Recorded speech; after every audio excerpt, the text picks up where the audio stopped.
Dia mencuri gunting kuku untuk kabur dari penjara. Frank memperhatikan ventilasi selnya. Ia teringat sesuatu, dan mencongkelnya dengan gunting kuku.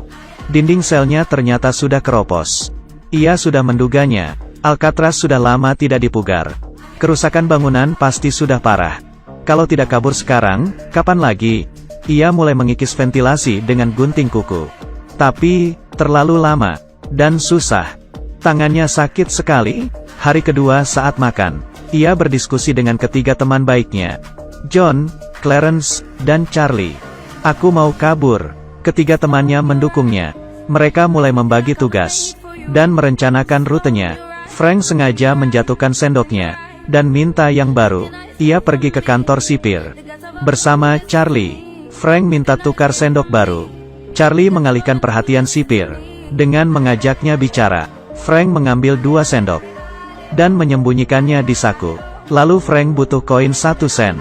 Frank mencari napi, yang punya 1 sen. 1 sen ini dioper dari napi satu ke napi lainnya, dan sampai kepada Frank.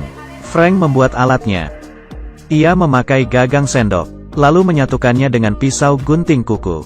Ia menggerus koin 1 sen menjadi bubuk, mematikan lampu, dan mengelasnya dengan api. Alat kikis barunya sudah jadi.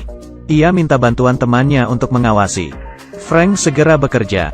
Tak lama, sipir datang karena mencium bau gosong. Ia mulai memeriksa. Temannya yang melihat sipir, langsung pura-pura batuk. Ia lalu mengambil cangkir dan mengetukkannya ke pintu sel.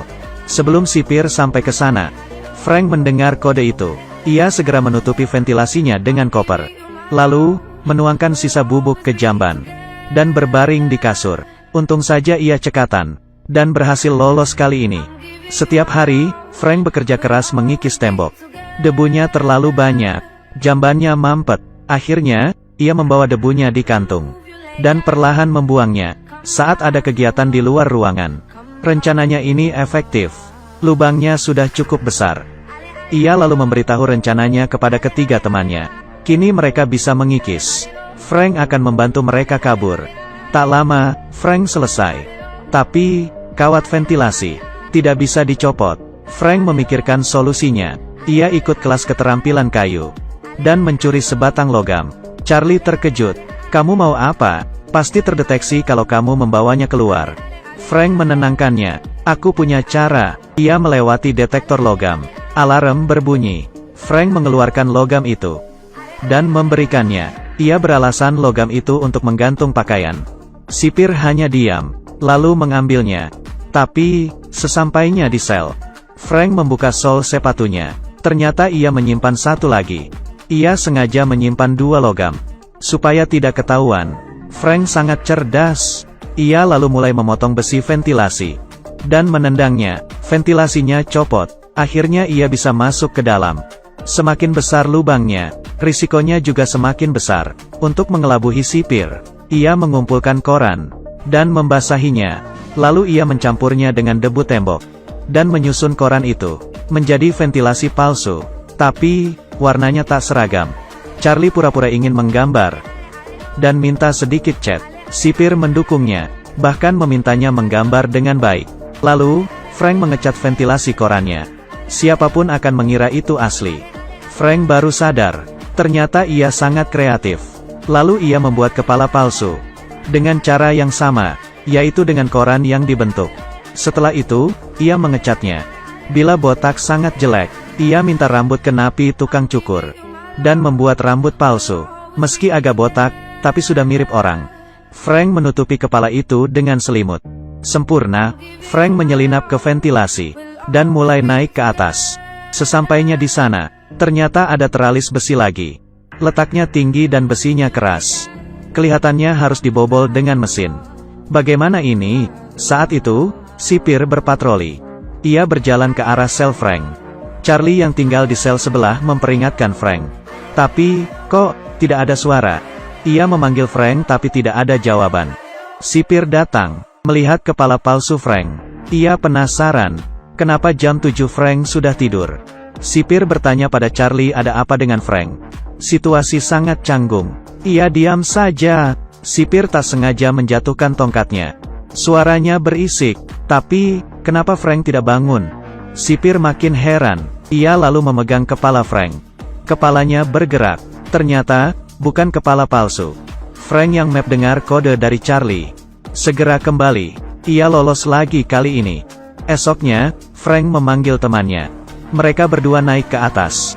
Dan bekerja sama, untuk meraih teralis di atas. Frank memegang besi teralis. Ternyata, besinya terlalu keras. Harus dibor. Tapi, di penjara mana ada bor? Frank pusing. Hari ini, ia ikut kelas musik. Dan melihat ada kipas angin. Di atas meja. Saat teman-temannya pergi, ia mencuri kipas itu, lalu memasukkannya ke koper. Charlie yang melihatnya mulai takut. Bila ketahuan, ia akan dihukum mati. Mereka menantre keluar. Giliran Frank, sipir mau memeriksa kopernya. Bagaimana ini? Charlie khawatir. Frank dengan tenang berkata, "Oke, buka saja." Melihat Frank yang begitu tenang, sipir malah memeriksa koper milik Charlie. Hebat, akting Frank yang alami, membuatnya lolos berkali-kali. Lalu, Frank membuat bor dari kipas angin. Dengan alat kikisnya sebagai mata bor. Bor hasil karyanya jadi. Ia meminta temannya membantu lagi. Frank bergelantungan di atas, dan menggoncangkan teralis. Ia berhasil masuk ke atas teralis. Dan mengambil bor. Akhirnya, teralis itu lepas. Masalah ini sudah selesai. Esoknya, Frank memberitahu John dan Clarence untuk beraksi malam ini. Ternyata, sebelum mereka beraksi, terjadi masalah. Para sipir sudah curiga, dan melakukan pemeriksaan, karena gerak-gerik Frank yang aneh. Sipir tahu Frank mau kabur. Ia melempar semua barang Frank keluar, lalu memeriksanya dengan detektor logam. Kepala sipir juga ikut. Ia melihat koper, yang menutupi ventilasi, dan memindahkannya. Frank sangat gugup. Jantungnya mau copot. Kepala sipir melihatnya, dan mengembalikan kopernya ke posisi semula. Kepala sipir tidak menemukan apapun dan pergi. Frank sadar, makin lama ia di sana, ia akan makin dicurigai. Ia harus segera kabur. Tengah malam, Frank memakai kepala palsu, dan berhasil mengelabuhi sipir. Frank, John, Clarence menerobos ventilasi, dan naik ke lantai atas. Akhirnya, mereka berhasil keluar.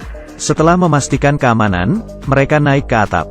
Mereka bertiga berhasil kabur, dan menghindari lampu. Lalu mereka memanjat turun ke tanah. Tapi, di penjara ada kawat pengaman. Penjara itu berada di tengah pulau. Bila mereka ingin kabur, harus menggunakan pelampung baru bisa berenang. Demi mencegah jaket pelampung sobek, Frank memanjat kawat pengaman, dan melempar jaket pelampung keluar. Mereka bertiga berhasil kabur. Mereka sekuat tenaga meniup jaket pelampung. Lalu, mereka berenang ke laut. Esok paginya, sipir melihat Frank masih tidur. Ia masuk ke sel Frank, dan mau menghajarnya. Kepala palsu Frank jatuh ke lantai. Pencarian segera dilakukan. Setelah mencari di seluruh pulau, hanya ada sekuntum bunga krisan di sana. Bunga krisan melambangkan harapan. Mereka bertiga mungkin berhasil kabur.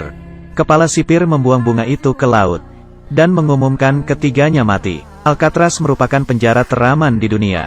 Tidak boleh ada napi yang kabur. Film ini berjudul Escape from Alcatraz. Tamat. Oke, like dan follow, ya. Aku Kaki Minyak. Sampai jumpa semua.